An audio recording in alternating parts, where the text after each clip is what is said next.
¿Cómo la minería ha construido y derribado imperios a lo largo de la historia? ¿Por qué África ha sido, es y probablemente seguirá siendo saqueada por sus recursos naturales? No nos escondemos. Vamos bajo tierra con Adrián Godás.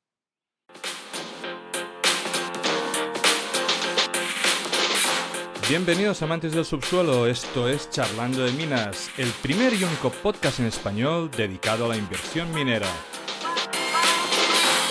¿Quieres aprender a invertir en recursos naturales? Suscríbete a nuestro podcast. ¿Te gusta nuestro contenido? Dale like, déjanos un comentario. El programa de esta semana está a punto de empezar.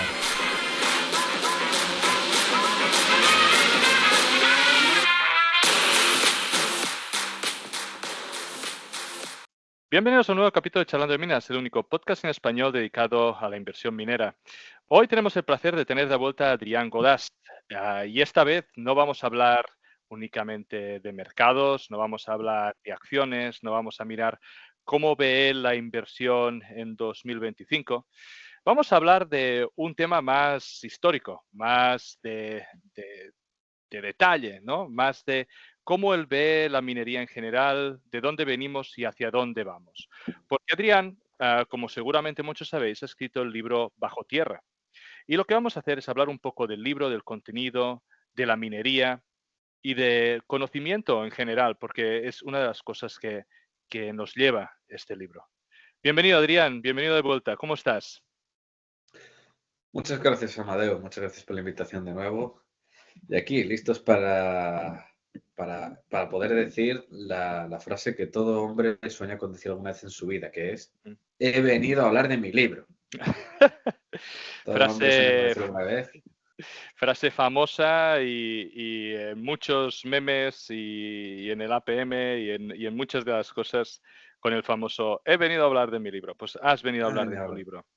Yo, Eso es así. yo antes que nada, lo que quería es felicitarte, ¿no? Por el libro, porque además recuerdo cuando te escuchaba que eras un poco más joven, digamos, más de lo que ya eres, que realmente eres un apasionado de la lectura e incluso creo que tenías como un club de lectura donde discutíais libros y cultura en general. Ujú, Y ujú. parece de alguna forma que has podido lograr, ¿no? Combinar tus dos pasiones que se materializan en este libro, ¿no? Y puede que la primera pregunta así en general es, ¿cómo ha sido para ti, ¿no? El proceso de escritura y qué te ha motivado al final a unir estas dos pasiones?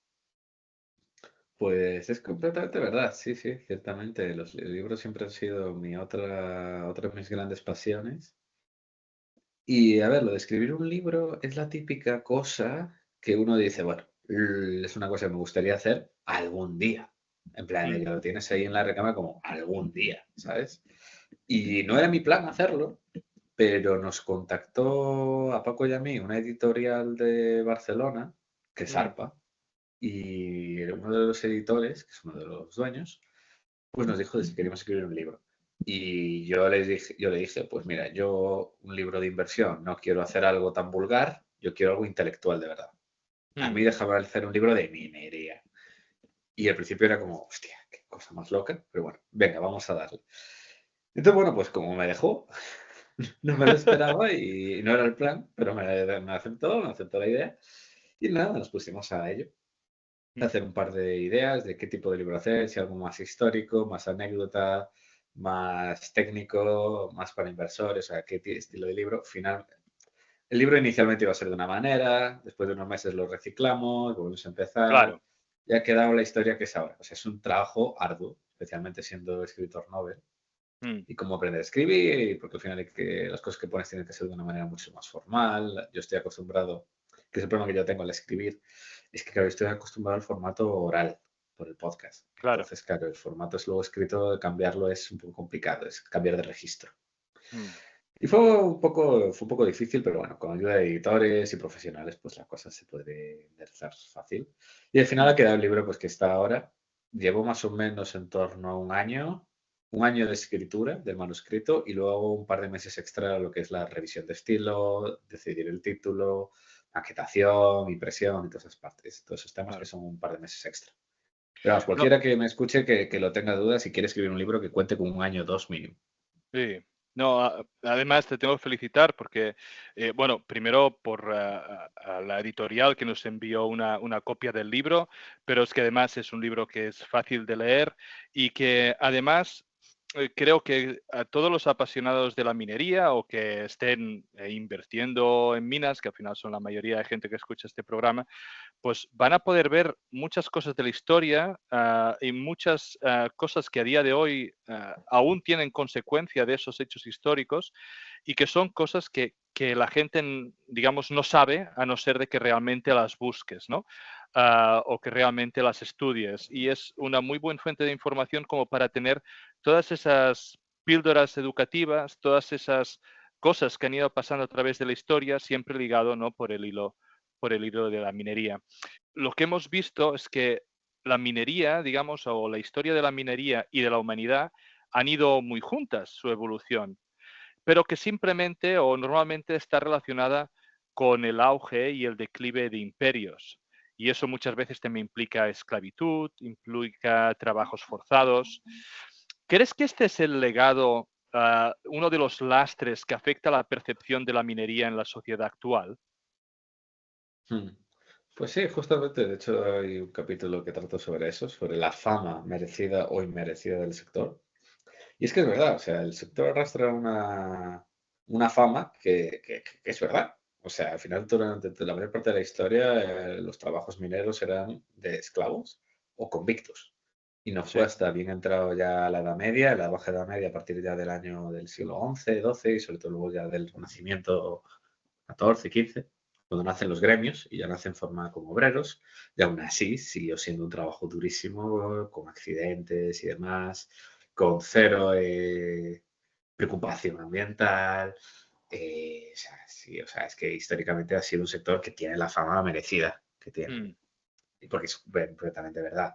Ahora bien, ¿qué es lo que ha sucedido? Que en las últimas décadas, no sabría poner una fecha exacta, pero vamos a decir después de la Segunda Guerra Mundial, por decir algo, mm, pero vamos a decir los últimos 50 años también, ha habido un cambio de paradigma completamente. Y es que de la minería ya no sirve hacer como se ha hecho siempre, hay que tecnificar.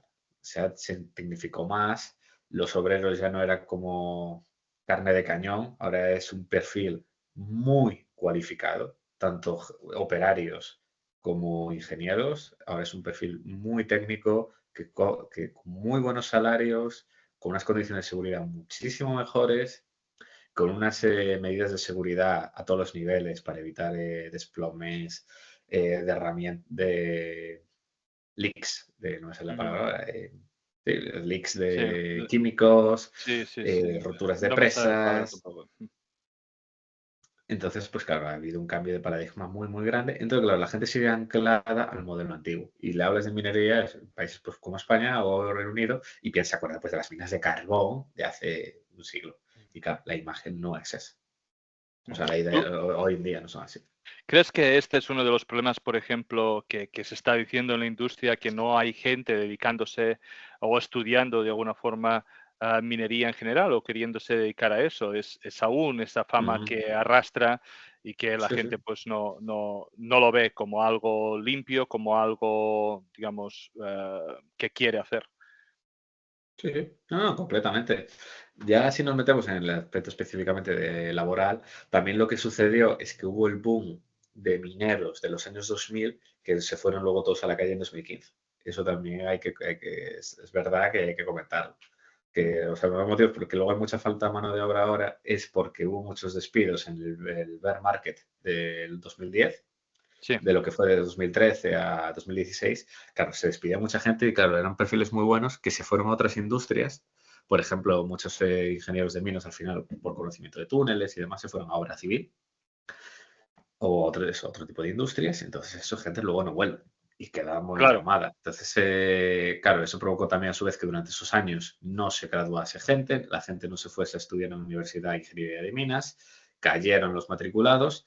Entonces, claro, revertir esas tendencias son muy complicadas. Y claro, ahora de repente que el sector ha recuperado, vuelve un nuevo ahora ciclo, falta se ha gente. encontrado que no hay gente. Claro. Al escribir el libro como apasionado, ¿no?, de la minería, ¿hubo algo que te sorprendió especialmente o que cambió tu visión sobre la minería durante las investigaciones que hiciste? Pues mira, te voy a decir y no sabría decir una concreta, o sea, ha habido muchas cosas, o sea, investigando, obviamente, descubres cosas que no sabías y te sorprende. Muchas. Que hubo alguna que diga, ¡buah! Cambia mi forma de ver la vida, la minería y demás. Hombre, tampoco diría que no. ¿Qué es lo que más me ha llamado la atención? Pues mira, me ha llamado mucho cómo la minería es un sector que es tan antiguo como el propio hombre. A mí me gusta decir que es la segunda profesión más antigua del mundo, porque todos sabemos cuál es la primera. Sí, sí. Y después de la primera, la segunda es el ponerse a minar. Porque, claro, es que desde el primer momento, en el momento que tú tienes un hacha, la roca que le pones al hacha es sílice, es basalto, es roca que tienes que ir al final a picarla. Mm, Ya en la prehistoria. O sea, hay minería desde el albor de la humanidad. Y siempre está muy presente. Y los principios de una mina no han variado. O sea, tú ves cómo funcionaba una mina romana y dices, joder, pues es lo mismo que hoy en día al final. Es coger la roca, minarla, picarla, tanto si es a pico o con explosivos, ponerle filtros de gravedad. O sea, muchos de los principios que se utilizan siguen utilizando en las plantas de procesamiento, como ese filtrar por gravedad, filtrar por pesos, densidades, por filtros de tamaño de partículas, poner tablas. O sea, son principios muy, muy parecidos a lo que es el procesamiento. Y luego una cosa que también me llamó mucho la atención es que detrás de casi todas las monedas que nacen y se acuñan, mm. nuevas, suele haber algún descubrimiento minero detrás. Es algo que me llamó mucho la atención. Ah, Por ejemplo, detrás del Real de A8 español, mm, los denarios romanos, todos ellos están ah, detrás, fue porque hubo algún descubrimiento. muy interesante. Em, en la historia ha habido diferentes fiebres del oro, ¿no? Y en el libro hablas, ¿no?, de diferentes. Y ahora nos encontramos en lo que podría ser un inicio de otra, ¿no? Ya que, sobre todo si el oro pues, sigue subiendo, hace unos días bajó un poco, pero digamos llevamos un rally importante y puede seguir siendo así. ¿Qué paralelismos ves, ¿no?, entre las diferentes fiebres del oro que ha habido? Ujú. Pues sí, al final la gente cuando piensa fiebre del oro piensa en la de California, Mm, que fue al final de la más grande, la más paradigmática. Como fue en Estados Unidos, es también la que más cobertura, obviamente, de series, películas y que más presente está en el media, pero no fue la única. O sea, está claro. la fiebre del oro, que también hablo de ella, pues la fiebre de oro el que llamaron Dorado del Norte, que fue la del Yukon, la de Serra Pelada, que fue la mayor fiebre del oro de Latinoamérica, que fue en Serra Pelada en Brasil en los años 80, si no recuerdo mal. Y ha habido muchas en muchos lugares. ¿Qué paralelismos tiene? Pues la verdad es que son muy parecidas siempre, y es que se encuentra en algún lugar donde no había nada. De repente hay alguien que descubre algo de oro, Mm. hay un efecto de llamada masivo, o sea, porque hablamos de oro, no minas de oro como industriales grandes como las de hoy en No, día, sino sino tenemos que pensar artesanales, gente que, yendo allí a claro, picar con la pala o con el río o claro, claro, claro. Así, o sea, en ese estilo artesanal o semi-industrial y vetas enormes, o sea, de oro que lo ves. O sea, porque para que se pueda minar al final artesanalmente, tiene que haber algo que le guíe al propio minero y normalmente es que suele ser oro visible. Entonces, o sea, para que haya estas grandes fiebres del oro, tiene que descubrirse de repente unas vetas, unos yacimientos de oro artesanales, mayormente suelen ser placers, suelen ser pláceres de sí, origen aluvial. Entonces es oro muy concentrado, con unas leyes altísimas y que se ve. Entonces, de repente tienes esa geología, alguien lo ve, hay un efecto de llamada, llegan unos cuantos avispados, se forran. Los primeros en llegar siempre se forran porque al ser los primeros encuentran todo lo más superficial, lo más rico que hay y suelen forrarse. Eso genera un mega efecto de llamada para la siguiente fase, que es que de repente llegan 200.000 personas a pueblos donde había 1.000, sin claro. exagerar absoluta, lo más mínimo. El caso, por ejemplo, San Francisco, Sacramento, todas estas ciudades nacieron por la fiebre del oro. Muchas en Canadá, como Dawson City, que yo estuve cerca, no estuve en esa, pero estuve cerca. Y Dawson City, por ejemplo, fue el epicentro en el Yukon, de la que nació, literalmente. No había nadie Había 4 casas y de repente llegaron decenas de miles de personas. Esa gente ya tuvo otra suerte. Hubo quien tuvo más suerte, quien menos, pero normalmente no tuvieron tan buenos resultados y apenas les daba para vivir. Porque aunque pudieran encontrar algo de oro, el problema es que en esos sitios también que sucedía, pues que había una inflación rampante y todo era carísimo. No había bienes, no había productos, todo era carísimo, entonces el dinero se iba muy rápido. Y después llega ya, cuando hay esa cantidad de gente, suelen ser zonas donde hay zonas sin ley, donde por un motivo u otro no hay fuerza de Estado, no hay policía, no hay absolutamente nada, no hay fuerzas del orden, y acaba eso todo derivando en Sodoma y Gomorra. Normalmente suelen ser pueblos luego donde que se llenan de alcohol, bueno, un problema demográfico grande de que igual solamente había un 15% de mujeres en estos Claro, pueblos y que la mayor parte trabajaba de prostituta. Entonces, vamos, al final era todo un desastre, violencia en las calles, claro, esto deriva al final con asesinatos todos los días, muertos, peleas, no había manera de registrar de quién era cada parcela. claro. Entonces, vamos, acaba siendo un desastre hasta que finalmente, ante tal situación, el gobierno central de turno acaba interviniendo, pone orden, se cierran las operaciones y a partir de ahí luego llega, se estabiliza, se vuelven como pueblos más a pequeña escala, mucha gente luego se vuelve a ir, pero eso luego evoluciona normalmente luego en ciudades mineras normales. Con el paso del tiempo que dan paso, esos buscavidas dan paso a mineras grandes, serias, industriales. Porque al final, California y hoy en día Nevada sigue Claro, siendo un productor de oro, el Yukon, por supuesto, Brasil, esa zona, por supuesto. De hecho, Serra Pelada fue una mina de PGMs también con platino que le intentó reabrir, Colossus Minerals, que fue una de las grandes quiebras de 2013. O sea, luego da paso. O sea, no es que sea una fiebre y luego se termina. O sea, realmente ese mineral sigue ahí y listo para ser explotado por empresas más serias. claro. Ese, Entonces, ese es el ciclo de las fiebres del oro. para volver a ver, digamos, una fiebre del oro, evidentemente, ayuda de que el precio del metal esté elevado, pero deberíamos de encontrar, digamos, una nueva zona asequible o que la gente se pudiera trasladar de alguna forma y que viese mucha minería artesanal o que se pudiera hacer, ¿no?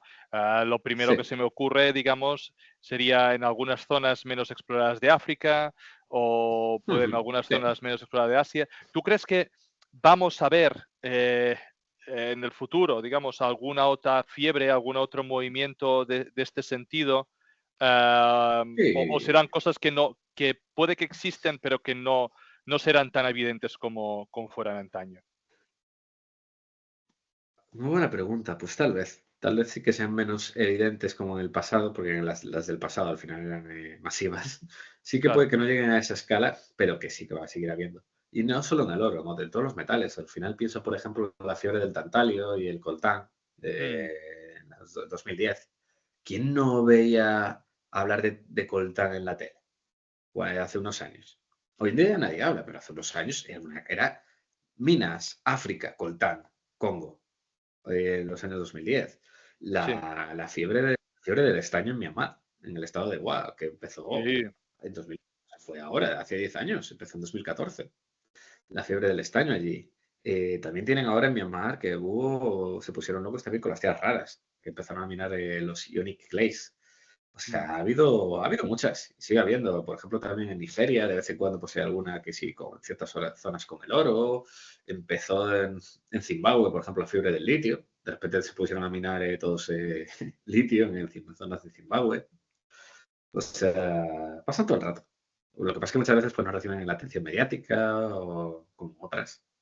O no mueven tanta gente, obviamente, como claro, fue eso, claro. de California, que al final fue literalmente el germen de San Francisco. O sea, es Sí, que si sí, nos sí. paramos a pensar, es que, o sea, una gran mayoría de ciudades de Estados Unidos, o sea, y el germen fue ese, y que de repente llegaron 100.000 personas. No, no, brutal, brutal. ¿Qué opinas tú? Porque creo que siempre tienes bueno, tienes una opinión controversial, ¿no? Sobre la transición, ¿no? Hacia energías renovables y cómo afectará eso a la minería en general, digamos. Hmm. Pues mira, es un tema al final muy recurrente.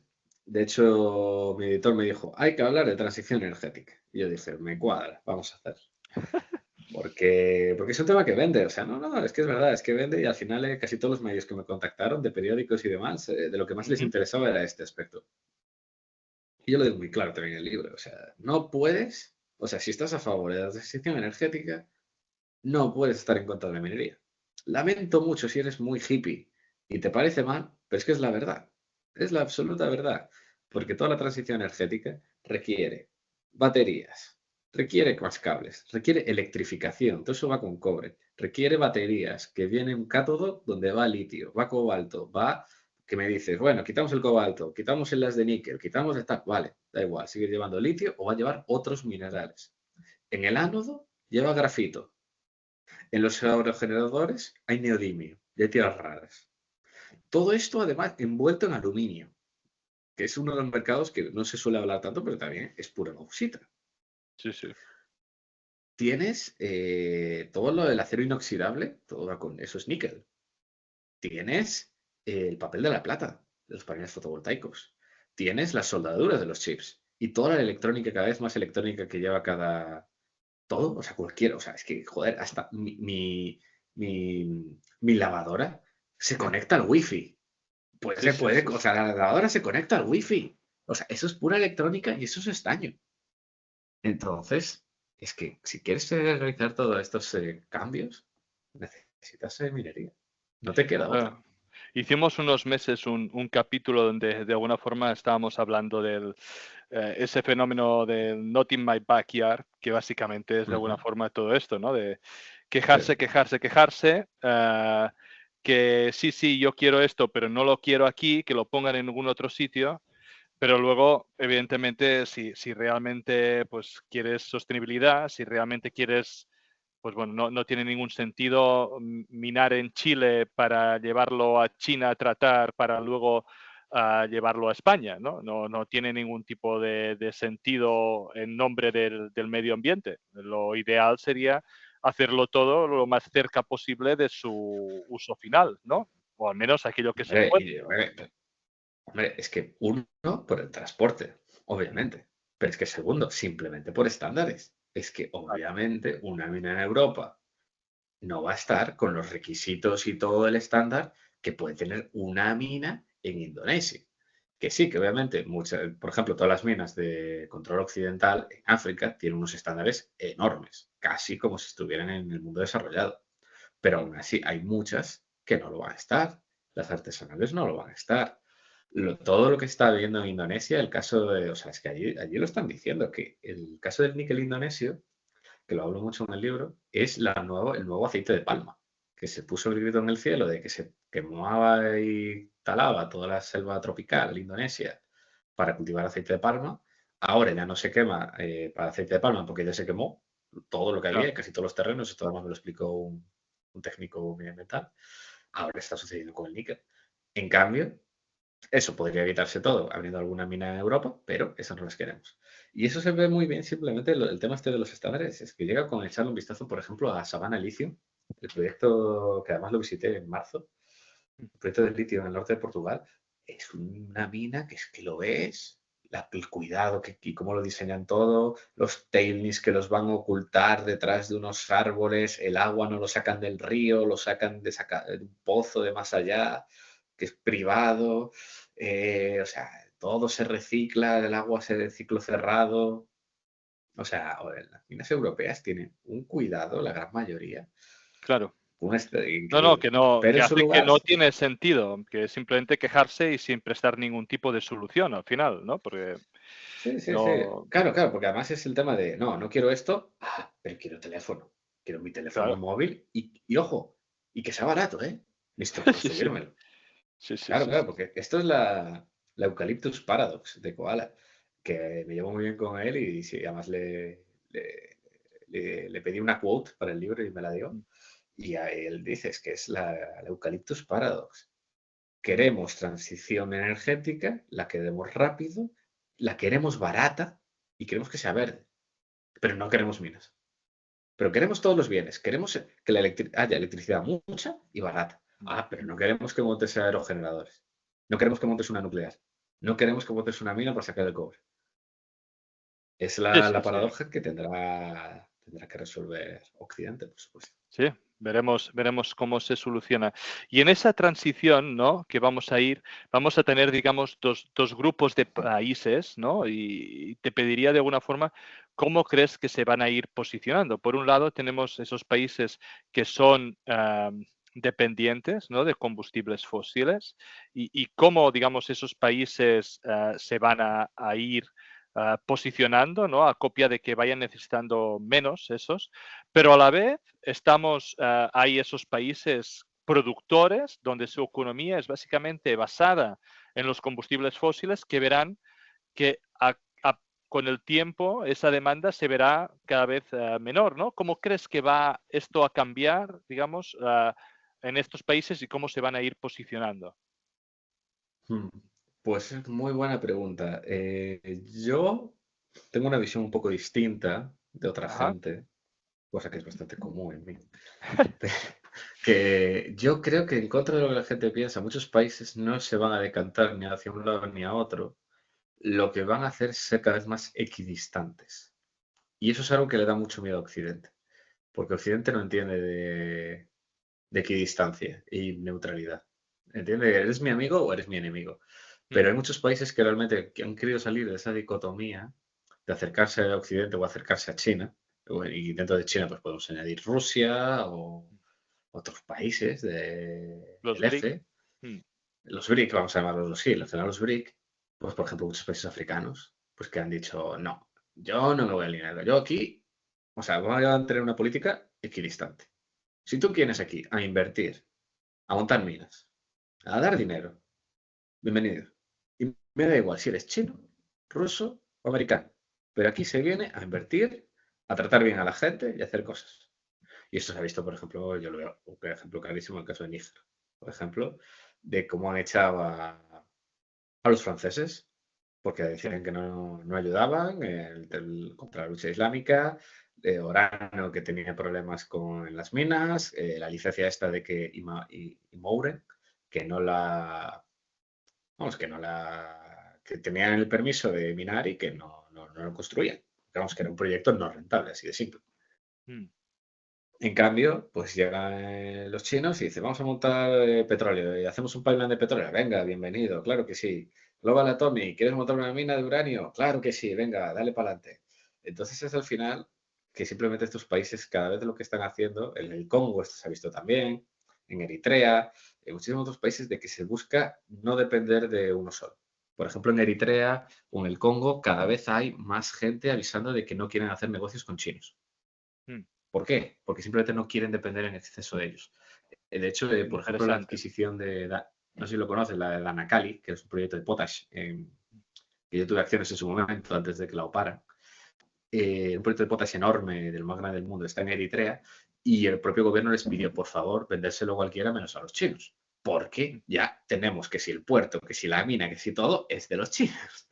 Entonces le pidieron que fuera otro. Después de decirles, mira, es que no hay nadie más que quiera venir a este país a invertir, pues al final se lo vendieron a una constructora china. En el caso del Congo, más de lo mismo. A mí me han contado de que ha habido presiones de la embajada americana para que haya minas que no se vendan a los chinos. Y eso también me lo han comentado que ha sucedido, por ejemplo, en Botswana. Entonces, claro, estamos viendo países reposicionándose. Que dicen, no, quiero depender menos de China. Y hay otros que dicen, no, quiero depender más. Por ejemplo, un lado, ya digo, por ejemplo, África Oriental, que ha dependido muchísimo de China, ahora quiere depender menos. O, por ejemplo, África Occidental, que ha dependido mucho de los países francófanos, que han dependido de mm. Francia, ahora ha dicho, no, quiero depender menos de Francia. Entonces yo creo que lo que vamos a ver es cada vez una mayor equidistancia y que al final volvemos a la realpolitik. Esto, creo que era Bismarck. No, era un político británico que decía algo así como que los países no tienen aliados eternos, tienen intereses eternos. Mm, mm, mm. Pero, Esta es mi visión, vaya. pero ¿cómo ves que países de Oriente Medio, por ejemplo, van a jugarlo, ¿no? O cómo se van a terminar posicionando? Porque yo qué sé, Arabia Saudí, ¿no? O productores de petróleo puro que a día de Ajá. hoy, evidentemente, juegan un rol muy importante. ah, y podemos aquí decir que, pues, la transición energética va a tardar mucho más, etc, etc. Pero Mm, creo que es una realidad que todos los países van a ir hacia esa dirección y por ende llegará un momento de que la demanda va a ir disminuyendo, lo más probable, ni que estemos hablando de 50, 70 años o lo que fuera. Entonces, estos países, ¿qué es lo que van a hacer? Porque a día de hoy su economía se basa, ¿no? Básicamente ujú, en la minería, pero una minería específica de un bien de que puede de que no sea tan indispensable, aunque seguro que se va a seguir usando, ¿vale? Pero no tendrá poder la misma demanda, ¿no? ujú. Pues mira, en el caso específico de los productores petroleros, yo estuve este año tanto en Arabia como en Emiratos. Estuve, de hecho, en la Future Minerals Forum de Riyadh. Entonces, conozco el tema este bastante bien. Al final, cada país es un mundo. Cada Mm, país es un mundo y cada uno tiene sus visiones. Hay países pues, que yo creo que sí que están tomando muchas medidas para diversificar el petróleo. Arabia y Emiratos, muchísimo. Especialmente Emiratos, creando el turismo, creando el hub internacional de Dubái para temas de inversiones, finanzas y demás. De hecho, vamos, yo creo que Emiratos es un sitio que va a ir bastante bien. Los próximos décadas, incluso me atrevería a decir, porque va a actuar como de hub en el medio. Es mi hipótesis. Y hay otros que veo que les va a costar mucho. O sea, hay muchos países muy petroleros y que además, claro, institucionalmente son muy débiles, que vienen de guerras y demás, tipo Libia, sí. Irak, que eso sí que dices, hostia, es que aquí no sé cómo lo vais a hacer. Pero bueno, Arabia sí que también lo está pensando. Arabia está llena de minas, está llena de yacimientos mineros, porque básicamente está dentro del Arabian Nubian Shield. Está la parte de Egipto, Nubia, hasta Eritrea, Etiopía, y luego la parte este, Arabia Saudí y Yemen. Mm, Entonces, en la parte oeste de Arabia está lleno de yacimientos y quieren explotarlo mucho. De hecho, mucha gente no lo sabe, pero es que Ma'aden, que es la minera estatal saudí, es top 20 mineros mundiales en tamaño. O sea, es enorme. O sea, pero muy, muy grande. O sea, no es que lo vayan a hacer, es que ya lo es. Y sí, ahora lo que están haciendo es por primera vez abrir el país a extranjeros. Ya hay muchas empresas pequeñas como Royal Road, por ejemplo, una exploradora pequeñita, y mi sí. amigo Tim Cowley, un Mm, tío, un geólogo, un crack. Están muchas otras empresas, Barrick, Vale, o sea, hay muchas empresas mirando el tema de desarrollar hierro, oro, buscar VMS para el tema de cobre. mm. Entonces se están diversificando por ese lado y luego por otro, pues también que si el turismo, temas de puertos. Y de otra cosa que me pareció súper interesante de Arabia Mm. es que Arabia quiere llevarse también bien con todos, entonces sigue vendiendo mucho petróleo a Asia, pero a la vez quiere llevarse muy bien con Occidente. Y por ejemplo, se habla mucho de que Arabia quiere crear que sea, no sé si lo sabías, quieren crear como el downstream paralelo a China en Arabia y se ve que No lo puede ser uno de sabía. los sitios. Pues allí además me lo dijeron y hay bastante interés. Es decir, todo, porque claro, tú puedes tener las minas, ¿no? Pero ¿cuál es el cuello de botella más grande que hay realmente? Es el downstream. Porque Ujú. aunque tú tengas minas fuera, es como lo que pasa con las tierras raras. Todas Sí, las fundiciones de cobre, todas las fundiciones de está en China. aluminio, todas las refinerías de litio, todo está en Mm. China. Entonces se está pensando de que Arabia puede ser el sitio idóneo para hacer la vertical paralela, el downstream paralelo a China, de cara a Occidente. ¿Por qué? Porque simplemente se ha visto de que se está viendo de que montar una fundición de cobre va a ser imposible en Occidente. Pues ¿dónde lo vamos a poner? Pues por ejemplo en Arabia, que son aliados, tienen energía barata, lo ponen en mitad del desierto y, Sí. y a Y nadie le está cerca. importa, y está más cerca y manda así el cobre. Entonces se está viendo que puede ser un destino donde posiblemente se pongan a construir muchísimo tema de refinerías, smelters y demás. De hecho, por ejemplo, ya es un productor, esa zona es, por ejemplo, un productor importante de cada vez más de aluminio y acero. De hecho, yo vi, Pues por ejemplo, sería, la acerera de Emiratos. sí. Hostia, es grande, ¿eh? Además, allí Sí, sí. tienen una ventaja del gas natural y energía barata. Entonces, es un Pues tema hombre, muy sería interesante. muy interesante y puede ser realmente un game changer, ¿no? Para muchas Ujú, cosas, sobre todo de Occidente. Has estado sí. hablando y hemos estado hablando mucho de África en general, ¿no? Y África, y puede que el Congo en particular, ha sido sinónimo de explotación de recursos Ujú, durante décadas, ¿no? Primero Europa, con todas las imperialismo, ¿no? Digamos, luego Estados Unidos, ahora China. ¿Crees que a día de hoy, ¿no? La situación aún persiste? Y has dicho de alguna forma que están intentando hacerlo políticamente, no depender de nadie. ¿Pero tú crees que es posible un futuro donde África controle sus recursos de manera soberana y justa? ¿O el peso de la historia de haber sido siempre explotado es demasiado grande? Hostia, otra muy buena pregunta. Muy buena pregunta. Bueno, es lo Deberían que tiene contratarte en leerse los el libro, periódicos. ¿sabes? Sí, sí, no, deberías que te contraten en algunos periódicos porque haces preguntas muy interesantes, ¿verdad? Bueno, pues Eh, recomiéndame, tú que tienes contactos. Pues mira, esta pregunta es muy buena. Y cada vez que me la hacen, yo digo una frase de Escotado. Antonio Escotado, gran filósofo español, nos dejó hace poco, hace un par de años, y yo de hecho yo tuve el placer de conocerlo en Coruña. Y él dice una frase que es de mis favoritas suyas, y es que dice, un país no es rico porque tenga petróleo y diamantes, es porque tiene educación. Y Mm. cada año que pasa, más pienso y cada vez he viajado, he hablado con más gente y he visto de toda Europa y digo, joder, qué razón tenía Antonio, qué razón tenía Escotado.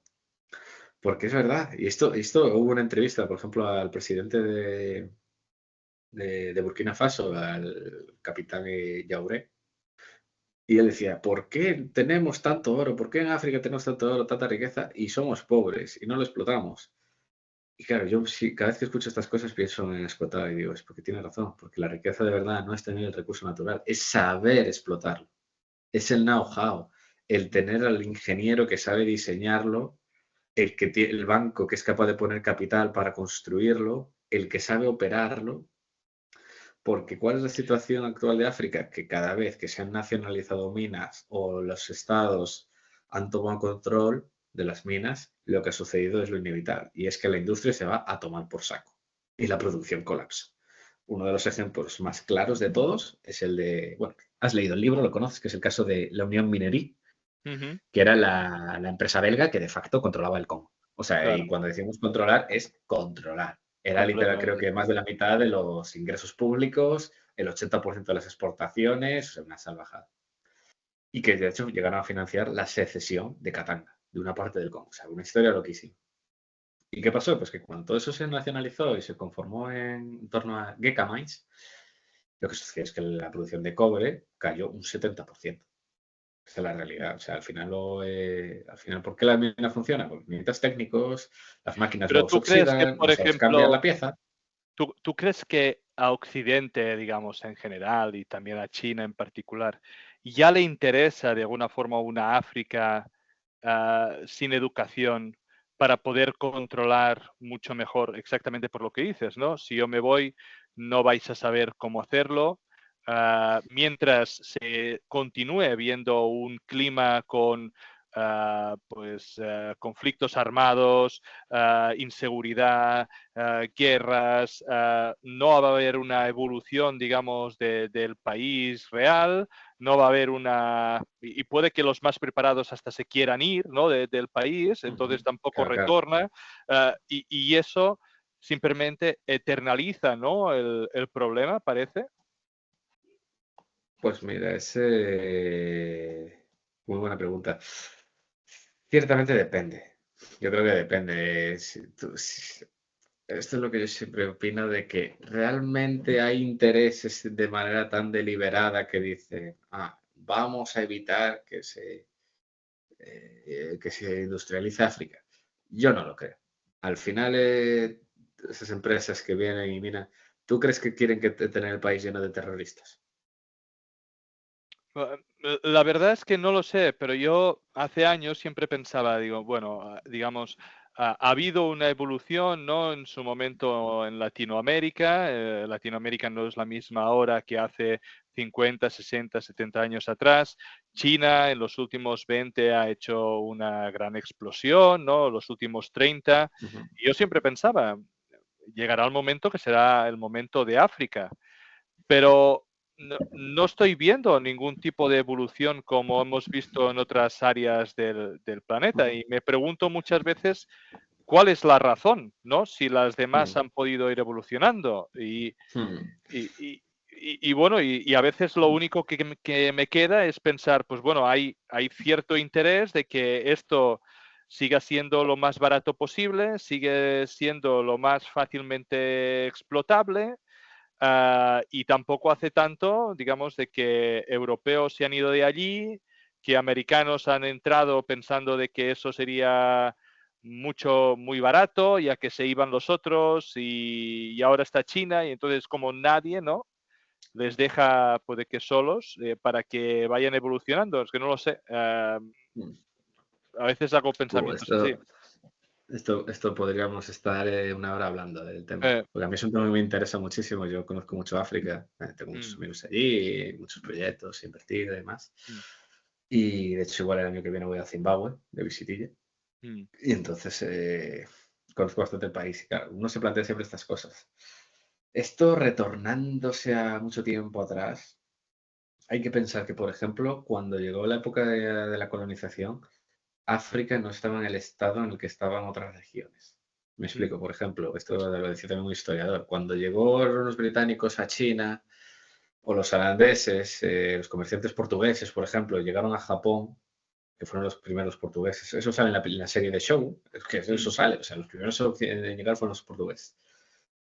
Claro, Japón y China que llegaron, no era la situación que estaba en África. O sea, eso, hay otras regiones que ya iban por delante. Claro, que iban por claro, detrás a Occidente, pero que ya aún así habían logrado un cierto nivel de complejidad social. Pues, vamos a ver, por ejemplo, China. China mm, ha despertado ahora, pero China toda su historia fue la mayor potencia mundial y sí, sí, sí. tenía una burocracia, la burocracia imperial china de hacer exámenes y oposiciones a la China, eso es una cosa que hacían ellos hace 2000 años. O sea, China es ahora que ha vuelto.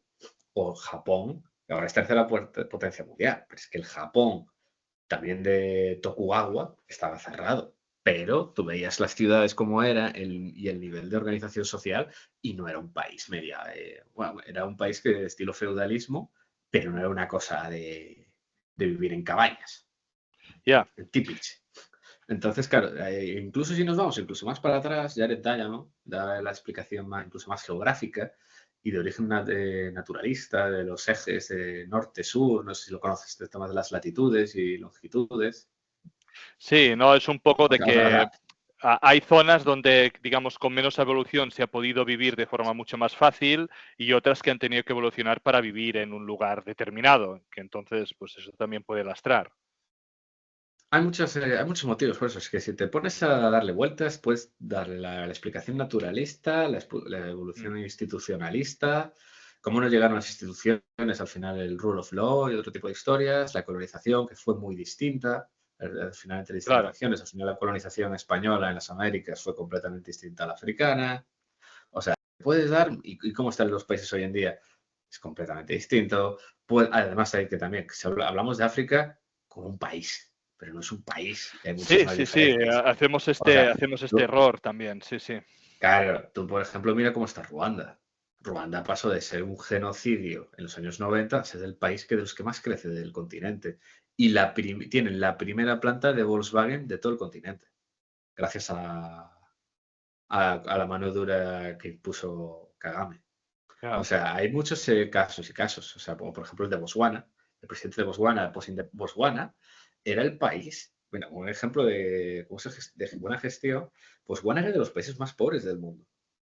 Y después de la independencia, el presidente tomó varias medidas y hoy en día es el país de África subsahariana de los más ricos, quitando islas como Islas Seychelles, en Mauricio y demás. En continental es de los países más ricos, Botswana. Y era de los más pobres. Y hoy en día es todo lo contrario, y gracias a la industria de los diamantes. Ahora está el nuevo reto que es diversificar de los diamantes, pero por ejemplo, todos los temas acceso a agua, luz, sanitario y demás, la diferencia que hay de Botswana con otros países es abismal. Y fue básicamente gracias a muchas reformas que hicieron los presidentes después de la independencia, como por ejemplo, no hacer su propia constitución. Al principio mantuvieron la constitución inglesa y a diferencia de otros países, mantuvieron a los oficiales británicos para mantener en pie la administración y la parte burocrática. O sea, estos temas ya digo, yo que lo conozco muy bien y vamos, podríamos de verdad tirarnos una hora. No quiero seguir dando la chapa con No, esto. no, no, no. Y Ya haremos otro capítulo donde vamos a hablar de África simplemente y que va a dar para sí solo. Vamos a movernos ahora a todo lo que es commodities, poder y geopolítica, ¿no? Y sobre, por ejemplo, ¿qué opinas sobre la concentración, ¿no?, de producción de ciertos minerales en pocos países, ¿no? Y los riesgos geopolíticos que esto plantea. Y a veces esto también lo puedo atar con lo siguiente, ¿no? Los conflictos actuales, ¿crees que son conflictos de territorio o son conflictos para los recursos naturales? en general, los conflictos de hoy en día, Ujú. pues a ver, hay de todo. Bueno, es lo mismo, hay de todo. Como se ha mostrado en la historia, detrás de muchísimas guerras hay muchas veces algo de intereses económicos y muchas veces algunos de esos intereses económicos son los recursos naturales y especialmente la minería. Hay un caso, por ejemplo, a mí me deja siempre fascinado cada vez que lo pienso, y es, no sé si sabes que hay una isla en Papúa Nueva Guinea que es semiautónoma. No está dentro, no es independiente, pero es como semiautónoma dentro de Papúa, que es Sí, una islita pequeñita donde había una mina de cobre enorme que se llamaba Bougainville y no me acuerdo si era propiedad de Río Tinto o de alguna que ya no existe, tipo, no sé si era Inco o alguna de estas míticas de Extrata o alguna de estas míticas que ya no existen por los mergers, pero era una mina de cobre inmensa y que por el control de esa mina estalló una guerra civil. Estalló una guerra civil en el país y hubo como 30.000 muertos en la isla por el control de esa mina. O sea, wow. es de los ejemplos más claros o sea, porque me lo has dicho y me viene a la mente esto porque fue Mm, exageradísimo. O sea, que literalmente estalló una guerra civil por la mina. mm. Y entonces, claro, no, yo creo que es demasiado simplista tratar de decir, los conflictos y las guerras de hoy en el mundo es por el petróleo, es por el no sé qué. Hombre, vamos a ver, Rusia no creo que haya invadido Ucrania porque quiere quedarse el manganeso. No lo creo. Yo no creo que haya habido, yo qué sé, estoy pensando si hubo otra intervención militar, además, yo qué sé, temas de Afganistán. Afganistán está lleno de recursos naturales, Mm, pero no hay quien los explote. O sea, intervenir en Afganistán no ha sido por los recursos naturales, mm, mm, porque ya digo, hay muchísimo. De hecho, Afganistán es riquísimo a nivel mineral, pero es imposible. O sea, entre que el país es pura montaña, es de la geografía más complicada. Además, yo, de hecho, te va a hacer gracia, pero mi antigua habitación, en ella ahora sí, vive un viejo un retirado de las Fuerzas Especiales de Estados Unidos, aquí en sí. Sofía, y él estuvo en Afganistán y me contaba muchas historias del sitio, y es de los sitios con una geografía y orografía más difícil del planeta. O sea, una altura media de montañas de más de 4.000 metros, construir nada ahí es imposible. Y mira que ha habido intentos, por ejemplo, de los chinos de estar montando la mina de Aynak, creo que se llamaba o algo así, que era uno de los mayores depósitos de cobre sin desarrollar del mundo. Creo que es el Mm, top 5 incluso del mundo, está ahí. Está ahí mm, en Afganistán y no lo han logrado. O sea, porque la infraestructura es tan mala. No hay luz, no hay agua, no hay carretera. Es tan difícil hacer camino a China a través de las montañas que no dan. Es que no han dado. Y si los chinos no lo han logrado en 10 años, imagínate ahora bajo el régimen talibán. mm, mm. Hay un capítulo que lo he encontrado especialmente interesante, ¿no? Es que sobre el tusteno gallego en el Tercer Reich. Am, y, y eso me ha ido, ¿no?, de alguna forma a otras preguntas, tanto, digamos, en guerras, tanto en transición energética, ¿no? Que es de que a veces estamos o nos centramos mucho en los problemas cuando los tenemos, ¿no? En ese momento necesitamos tusteno y fue una forma de obtenerlo. Pero en cambio, luego en momentos de paz, en momentos donde no hay, ¿no?, una necesidad como tal, pues olvidamos, digamos, esos recursos que son propios. Y habrá un momento donde volverán otra vez a haber una necesidad y se volverá a reactivar todo depresa y corriendo en lugar de cuidar, ¿no? Uh, ¿Cómo crees que desde Europa deberíamos gestionar estos recursos estratégicos, ¿no?, que tenemos? Ujú. Pues mira, la Unión Europea aprobó ya la Critical Minerals Act y está por ver qué impacto va a tener real. Porque al final el problema es que Estados Unidos se puede poner a decir, sí, esta mina, dale los permisos desde presiones desde arriba. O Sí, toma, como hicieron con Thacker Pass, la de Litio en Nevada, de Litio de Américas, toma 1.000 millones de préstamo para construir la mina. Eso me sigue pareciendo una auténtica barbaridad. O sea, un auténtico señal de cambio de paradigma en Estados Unidos. En Europa el problema es que son, ¿cuántos países son? 27, ¿no? sí. 27 miembros, claro, cada uno tiene su regulación y ahí va a estar la cuestión de cada país que si va a afrontar los cambios de, sobre todo el tema de permisos para el tema de metales. Porque no nos engañemos. Hay proyectos mineros en Europa. Hay interés en abrirlos, tanto por el tema geopolítico, por la rentabilidad económica, por unas historias u otras. O sea, hay interés. No es como que, sí, hay una mina ahí perdida, pero a nadie le interesa. No, hay interés, hay empresas que quieren hacerlo. La gran traba que hay, o sea, además estás al lado del consumidor final incluso. Entonces, la única gran traba que hay realmente es el tema de permisos. Y eso, claro, es un tema que la Unión Europea no puede cambiar, por mucho que quiera. Claro. Entonces, claro, ahora están con el rollo de muchas regiones en España, haciendo lo de que se llama de declarar proyectos estratégicos, industriales. Bueno, habrá que ver si eso funciona o no. Yo lo veré cuando me lo crea. O sea, esto volvemos a lo mismo. Depende a quién le preguntes. Hay gente que es bastante optimista. Mi amigo, por ejemplo, Emil, el sueco, Sí, bastante optimista con este tema de la Unión Europea y demás. Yo estoy más bien bastante escéptico. Estados Unidos creo que sí que está viendo ese cambio, pero porque es un solo país. Europa va a haber que ver. Europa me lo veré cuando lo crea. O sea, cuando yo vea ciertas minas en España, como Touro en Galicia, la de Salave en Asturias, cuando vea todo eso avanzar, ahí me plantearía si ha habido un cambio real o no. ahí habrá habido un cambio de paradigma.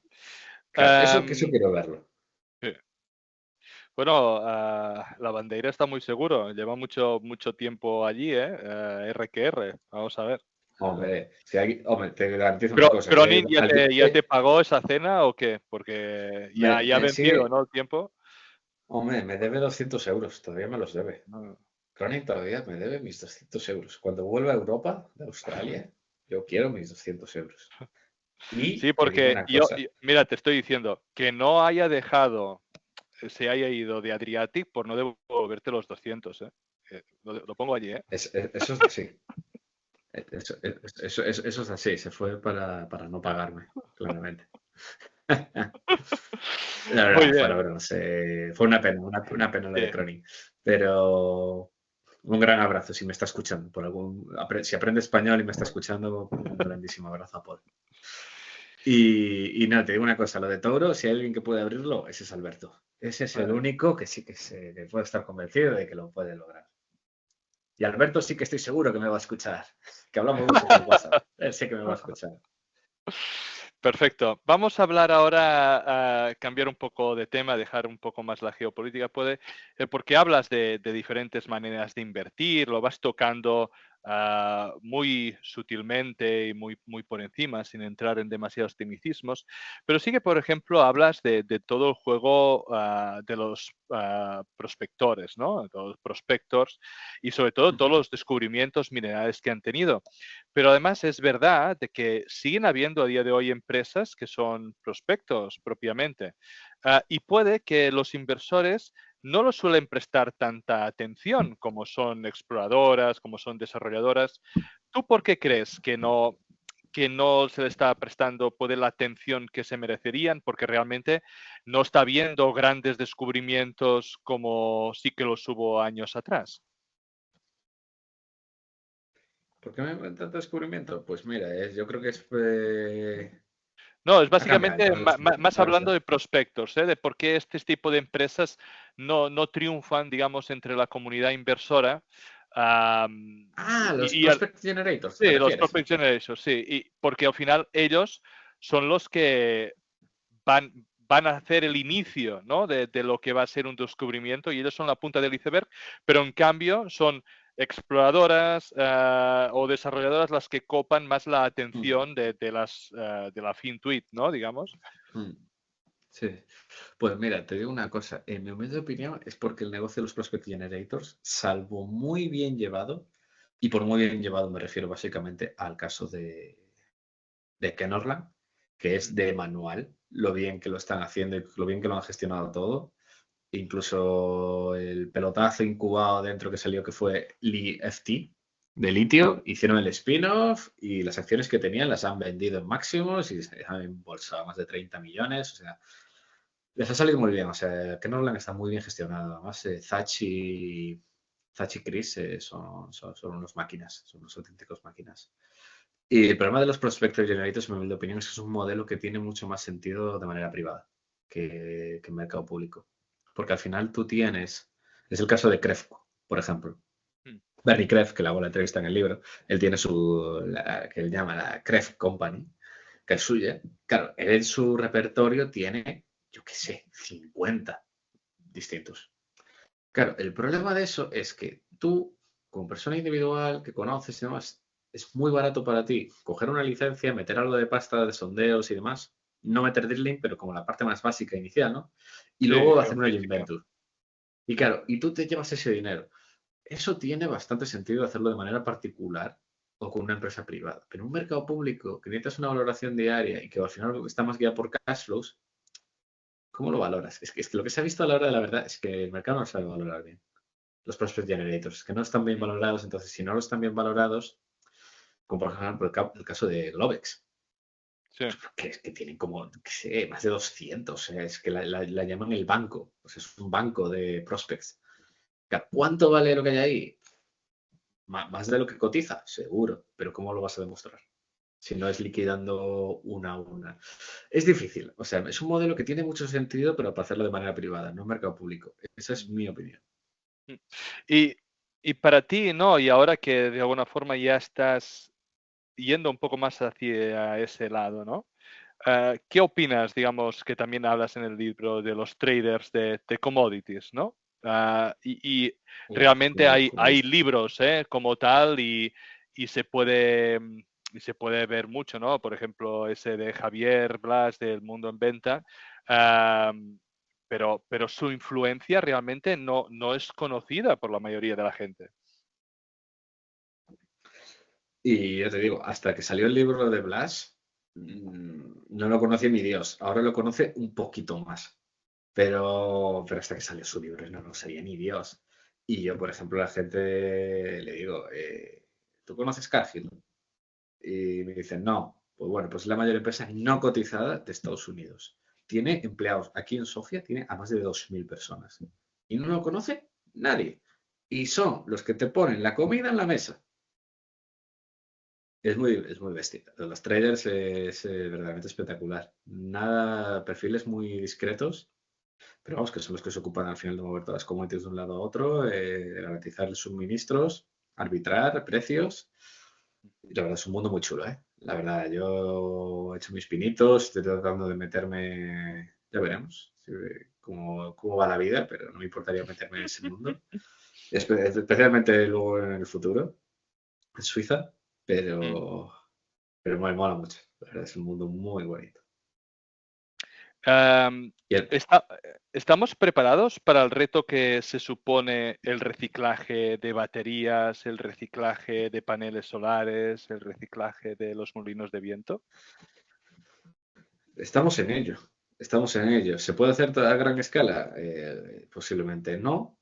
Económicamente no sé qué sentido tendrá. Sentido energético habrá que verlo también. Mm. Porque además también hay otro problema que se está viendo. Es que, claro, oh, what a surprise. Si electrificas todo, la demanda de electricidad sube. Y no hay capacidad de base extra. Hostia, qué sorpresa. Y Y sube el y precio. sin Joder, no se nuclear podía. aún. Claro, no se podía saber, no se podía No, saber. no, Claro, como siempre, los americanos que son más pragmáticos, a la primera vez que le vieron las orejas al lobo, Diablo Canyon, la central está en California, ya, no lo cerramos. claro. Los americanos son muy pragmáticos. Y sí, o sea, yo creo que el reciclaje cada vez habrá más. O sea, es inevitable, cada vez se dedicará más recursos, pero es un tema que hace falta todavía mucho y más. Y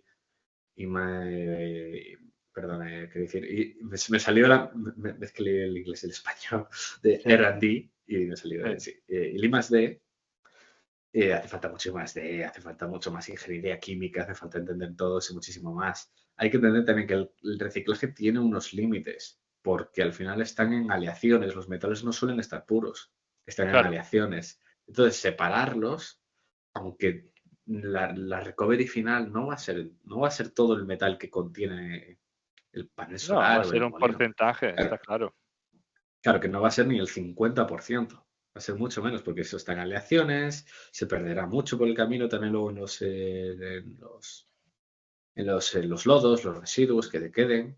Entonces no se va a recuperar todo, va a ser intensivo en energía, no va a ser fácil, o sea, cada vez habrá más. Y hay metales que son más fáciles de recuperar que otros, obviamente el aluminio o el estaño, por ejemplo, se pueden recuperar más fácil. El problema es separarlos. Entonces, sí, habrá más, pero en mi opinión también durante mucho tiempo va a ser bastante más parche que otra cosa, en la mayor parte de casos. ¿Tú, tú crees que y esta ya sería como para terminar y darle un poco la vuelta? Hemos estado hablando de, digamos, de buenas prácticas de la minería, ¿no? De cómo era a cómo es. Hemos estado hablando de transición energética, hemos estado hablando de digamos, los estándares que tiene Occidente y ponerlas en práctica. Ah, hemos estado viendo de muchos cambios que indudablemente van a repercutir en un incremento de precios de las materias primas, ¿no? O de los precios de coste que tiene de minarlos. Como consumidores, como inversores, ¿estamos preparados para ello? Viniendo de un mundo donde siempre hemos tenido, o mayormente hemos tenido, las materias primas a un precio mucho más barato. Como siempre, esto va por ciclos. Esto es cíclico. Venimos de unos 15 años de energía barata, propiciada en buena parte, aunque nadie va a querer admitirlo, por el shale y por el fracking, gracias al fracking americano que permitió que Estados Unidos volviese a ser el gran productor de petróleo y gas mundial. Eso, esa deflación energética, tanto en gas como en este petróleo, ayudó a todo el planeta, dio esa sensación de, hay petróleo de sobra, petróleo barato. Estados Unidos tiene gas baratísimo. De hecho, cuando vas, una cosa que sorprende bastante es que hay otras cosas que son carísimas en Estados Unidos, pero la gasolina justamente es muy barata. Sí. Y el coste energético en general, tanto de electricidad, gas natural y más, es bastante barato. De hecho, la diferencia del gas natural entre Estados Unidos y Europa creo que es 4 veces de diferencia del precio. Entonces, claro, de repente llevamos más de una década de, no, hay mucha energía y es barata. Claro, la guerra de Ucrania ha hecho un despertar, en ese sentido, en mi opinión. Que ha hecho darse cuenta a Europa de, oye, pero mira qué precio de energía tenemos. ¿Y cómo lo arreglamos? Hoy no podemos sacar un decretazo para arreglarlo. Hay un problema.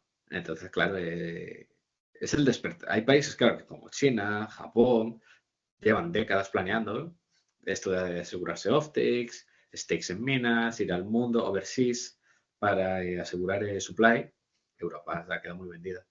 Entonces ahora se enfrenta a ese reto energético.